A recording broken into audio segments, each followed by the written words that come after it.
Okay, to be honest, between this and Gay Purry, I had to go with the former because that box cover was just screaming my name the moment I laid eyes on it. Look at this! It has all the makings of a dumb dog movie, from the photoshopped design of the creature right down to that Dove Foundation seal of approval. What I didn't know at the time was that this is a sequel film to another movie that came out in 2015. Simply titled Robo-Dog. Both were made by In the Dark Entertainment and Prism Pictures, the latter having some interesting titles. Both films were written by Anthony Stephen Giordano, with Jason Murphy directing the first movie before Anthony took over directorship for the second. As to what happens in the first movie, well, essentially, the family dog, named Dog, ends up dying due to being trapped in an attic, and, well, you know how hot they can get up there? So the father/inventor, Tom,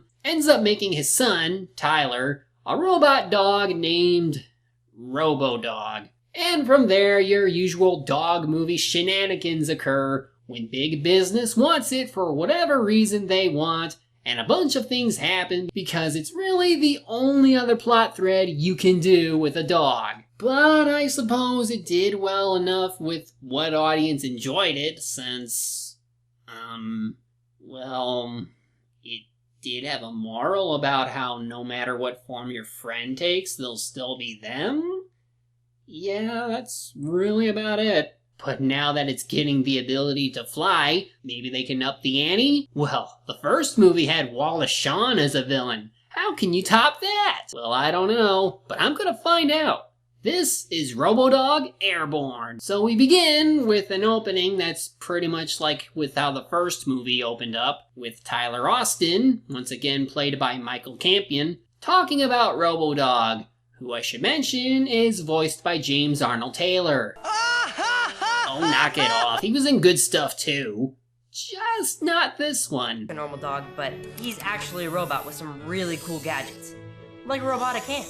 Well, the effect work is pretty much like in the first movie. A little cheap at times, but not as bad as some other films I've seen. I mean, so far it's at least better than A Doggone Christmas, but maybe something will change my mind later. Patrick Muldoon also returns as Tyler's father, Tom, the one responsible for creating Robo-Dog.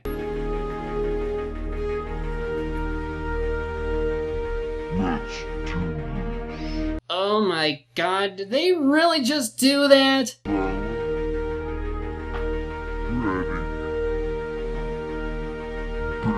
Are you ready to test Robo-Dog? Oh, camera malfunction. Never mind. The only other major character to return is Barry, played by Kenny Beaumont, and the reason I say that is because for whatever reason, the mother character is absent during this movie. Doesn't matter, Barry's pretty much an idiot who somehow can come up with the popular solar-powered spatula, but can't figure out how to fix the camera.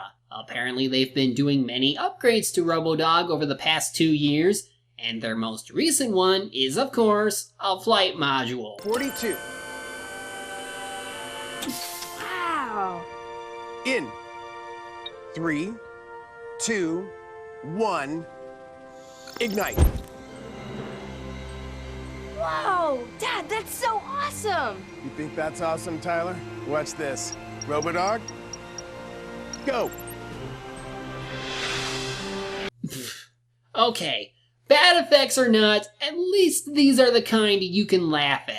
Unlike Space Buddies, where they were pretty minimalistic with their actions, here I can see some crazy things happen, even if the effects aren't good. Of course, these are probably one of the few times this sort of thing happens because, well, you only see Robo-Dog fly in 3 particular instances. You'll see why soon enough. While Barry is left alone to fix that pothole problem, yeah, because somehow a little robot dog can cause a big crater like that, which results in an obvious gag. Tyler and Tom go to a science fair where he shows off an invention that's capable of finding people based off their voice. I imagine this would only be effective after you recorded once, meaning if they're already lost and don't have their voice, you'd be screwed. But I guess being able to track up to 6 miles is enough to win.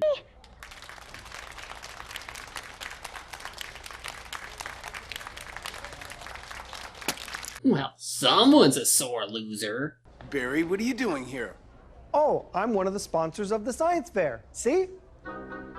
And that's totally not a gag you see in a cartoon. Anyway, besides the fact that Tyler gets to go to the state science fair, we get a visit from a character from the last movie, Mr. Soto, now played by someone else. Here to introduce Dr. William Rance, who's here to invite Tom to be a guest speaker at a summit meeting in New York, only to then realize that, oh crap, that's when the state science fair is! With your mother out of town, how in the Jiminy Jumpernuts are we gonna make this work? Ah, so that's why she's not in the movie. I'm sorry, Barry. I'm just not sure that you're qualified to watch another human being. And you'd be absolutely right in feeling that way. Dad, we'll be fine. I'm a teenager now. And that is exactly what I'm worried about. Pardon me for interrupting, but can I volunteer in helping with all this? With me helping, Tyler could participate in the state science fair, and you could have an eventful time in New York as well. After all, you programmed me with 224 different babysitting techniques that deal with responsibility, homework, etiquette, manners, and cleanliness. Or, if he's a teenager, you could trust him to be alone since he's smart enough to make a device that finds people. Besides, wasn't the doctor expecting you to bring the dog with you? Oh, but apparently the plan is simply for them to come after the competition, so they arrive at the conference on the last day. I still don't think that would work, since that would require Barry to drive, and he's a total idiot. Do you even know where we're supposed to be driving? Robo-Dog, directions to the science fair. Calculating now. Make an immediate U-turn. Oh, that's right.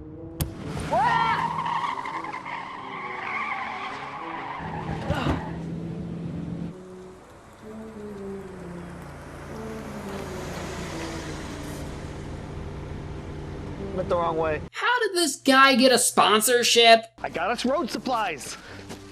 I got us hats and sunglasses, and I got us all kinds of snacks. I got circus peanuts, honey roasted peanuts, boiled peanuts, regular peanuts. Oh, great. I'm allergic to peanuts. Oh, well, I also got mustard. This is gonna be great.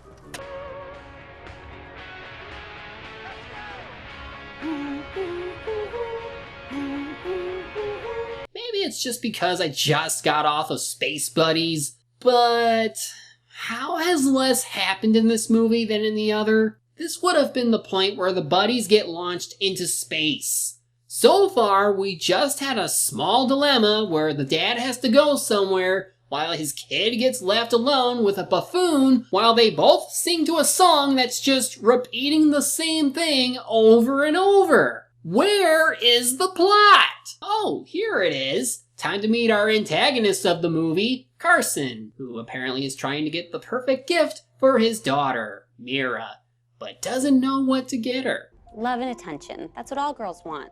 I'll remember that. Of course, cupcakes and puppies help too. Well, gee, that sure won't trigger any potential plot points, now won't it? He is a computer technician at least. I'm sure that won't come into play. Wink, wink. At the science fair, we see... wait, another kid with a volcano project? What, is she from another school? Because if that one kid didn't get in, how the hell did she get in? Also, I find it hard to believe that volcano experiments even get people to the state fair when just about any child can make one of those. But uh-oh, Barry gets recognized and is asked to give a speech on stage. Good evening. I can't watch this. It is truly an honor to be here with you today at this wonderful competition. Seeing all of you here with your projects is truly inspiring. But getting here was not an easy road. There were several bumps along the way. But I kept on going. And I finally found a place for myself in the world of science so that I could be before you today. I hope that all of you continue to be motivated and inspired in this field. Because you are the future that I look forward to being a part of. Thank you. Well, okay, that's not too problematic. Oh, wait, there's pop bottles. Yeah, I think I know where this is going.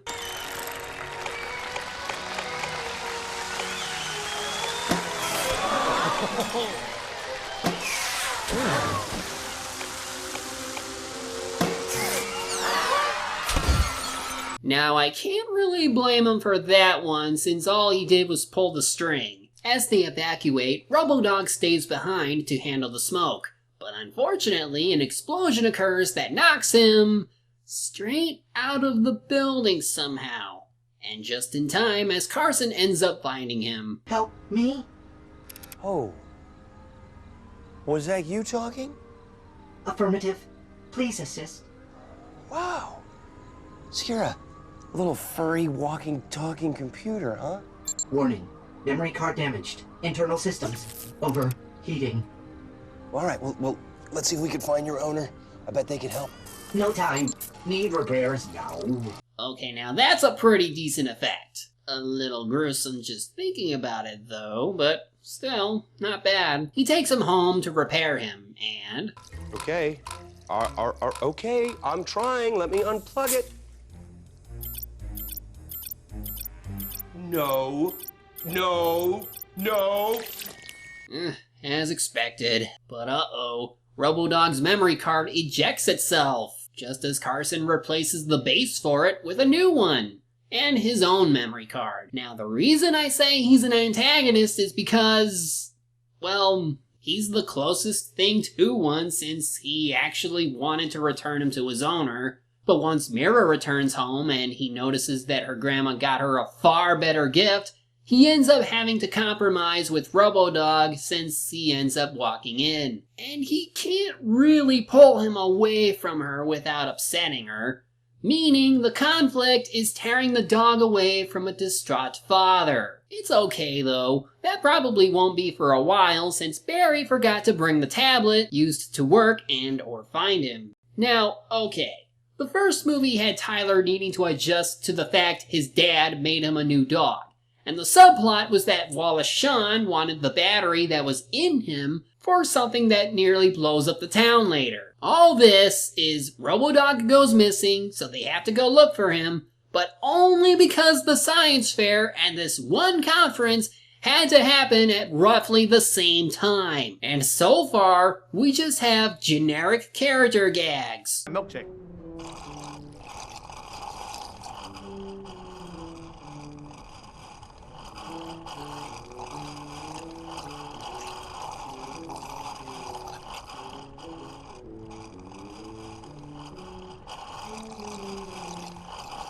Get on with it. Yes, get on with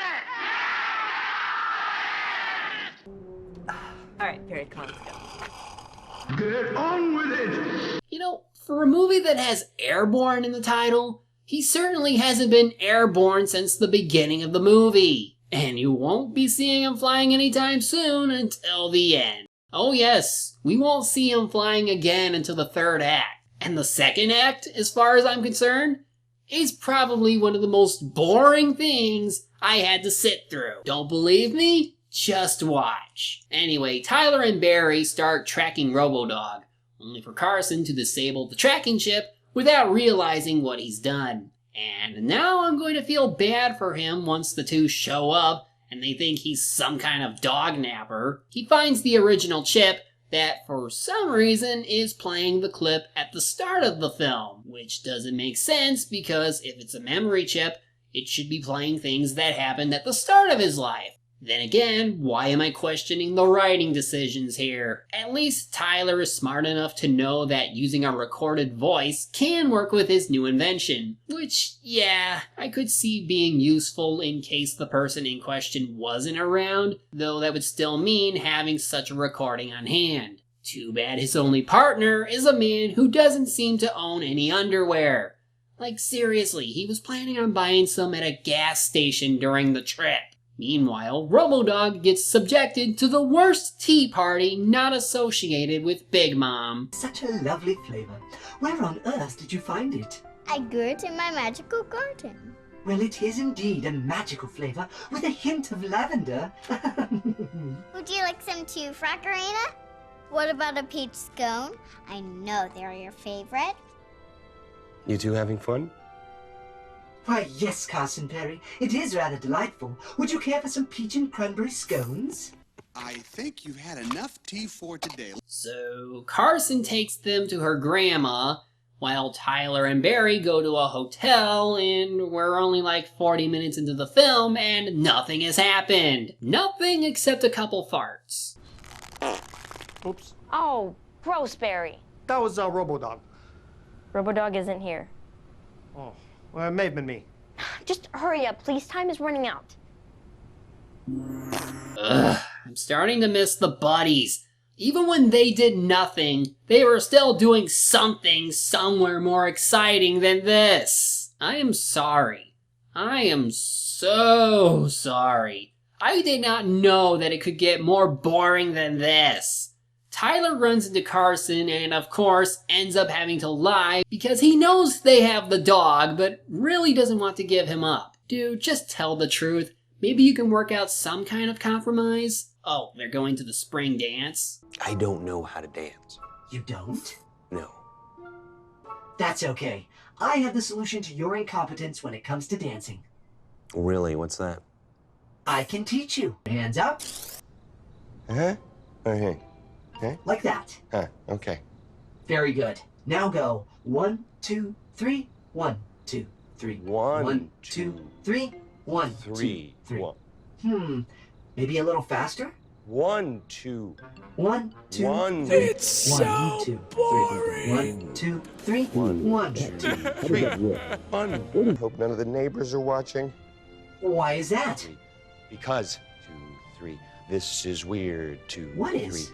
I'm dancing in my living room with a dog with a guy's voice. Well, now that explains the Dove Foundation seal. So more padding with another call from Dad, followed up with pre-party and actual party scenes. I have not seen a low-budget film take this long to do anything major since Cool Cat Saves the Kids. And that had an act that was nothing but Hollywood prep and a parade. When are they gonna reunite with the dog, and when is it gonna fly again?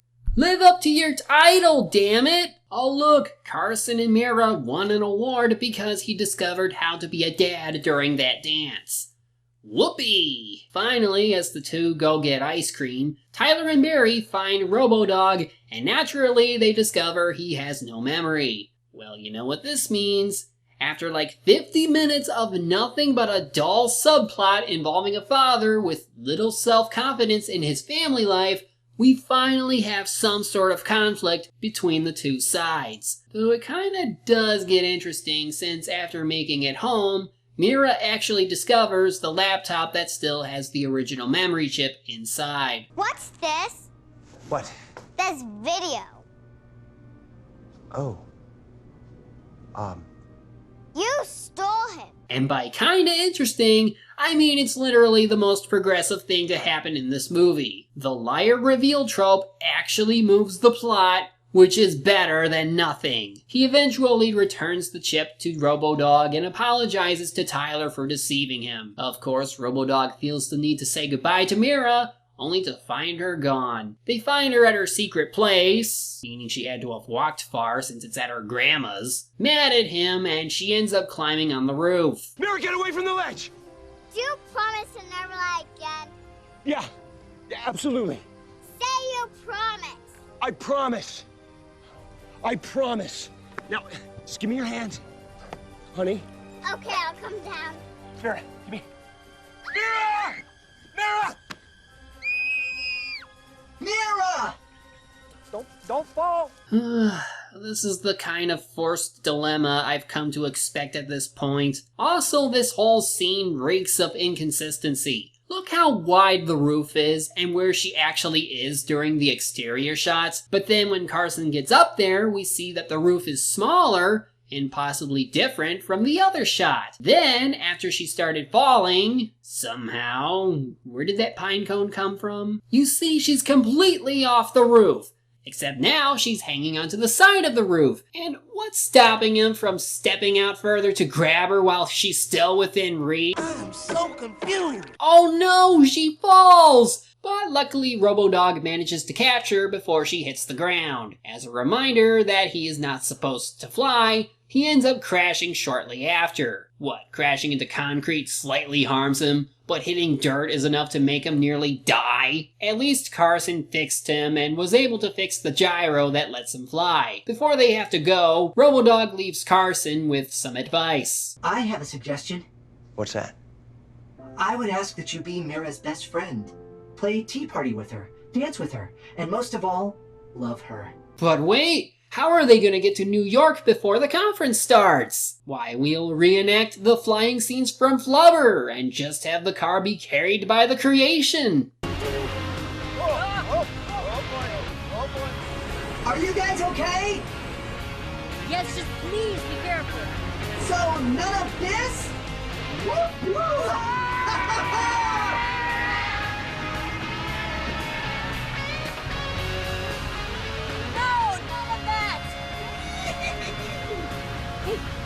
Look, there it is.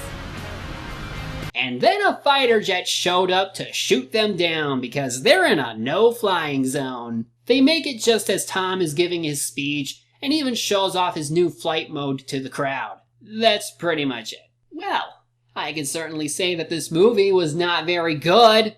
In fact, it makes me appreciate Space Buddies a bit more. I honestly thought that a movie about a flying robot dog would involve a little more movement and plenty of funny bad effects. Well, that only happened at the beginning and the very end of the movie. Most of this film is really about a father with little confidence in his ability to please his own daughter, but it's also not very exciting since the dog doesn't get to display a lot of his more prominent abilities like in the first movie. Sure, the first film used it mostly for gag humor, and even then there were plenty of misses. But at least they were making use of the silly concept. Here he mostly talks, uses his super speed at least once, and uses his hands once during the memory wipe, but nothing interesting in the slightest. The forced conflict near the end is especially cringeworthy, given how it was set up, and the ending was about as predictable as it can get. Just a series of events that happen but don't really amount to anything more than a Hallmark Channel moment. Space Buddies was dumb, but this is just straight up boring. It's nothing but padding on a lost dog scenario that tries to make you feel good, but fails to do so given the lowbrow effort put into the acting and the writing. Don't bother with this one, or maybe even the first one for that matter. These are just more examples of dog films that anyone can put out in an oversaturated film genre. I am the Media Hunter. Medias may prey, and reviewing them my way.